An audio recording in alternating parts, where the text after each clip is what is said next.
This is a political story. You have been warned. It's called Very Nice Fish for a Very Nice Fascist.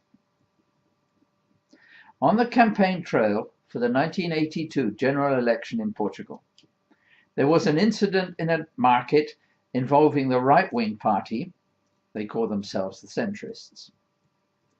Where other countries' politicians in campaign mode go to their industrial heartland to show concern or interest or attend great rallies, the Portuguese go to markets, though they have their rallies as well.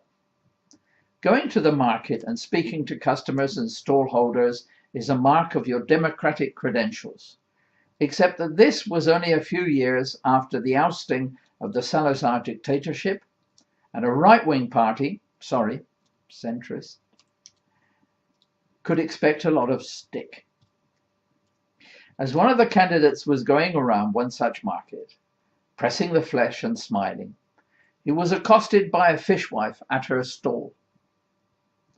"Go away, fascist," she said. "Nobody is buying my fish today because of you." And it was loud enough to attract the attention she wanted.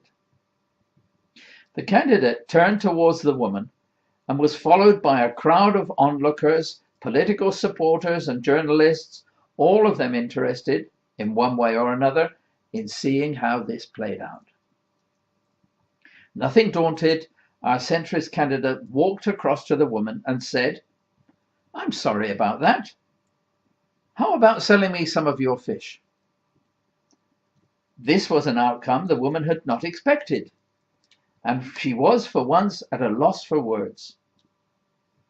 The centrist candidate said, "What's the best fish you've got today?"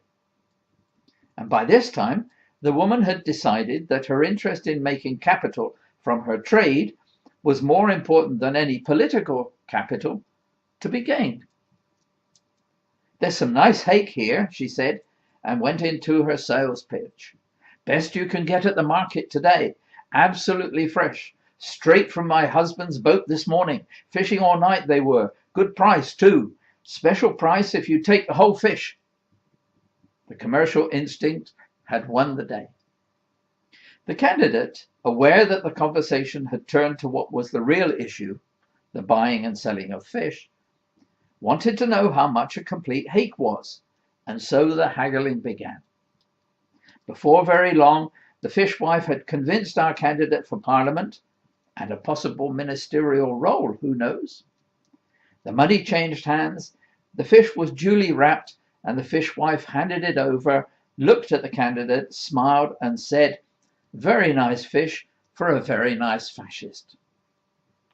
"Thank you," came the polite reply, and the fish became part of the election campaign. At the time, there was only one problem.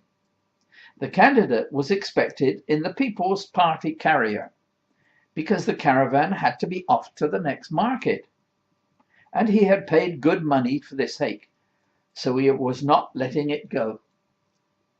We are not told of the reaction of the others in the crowded People's carrier as it wended its way across the country, but I don't suppose any of the occupants said at the time, as I said when I heard about the incident, "What a delicious story."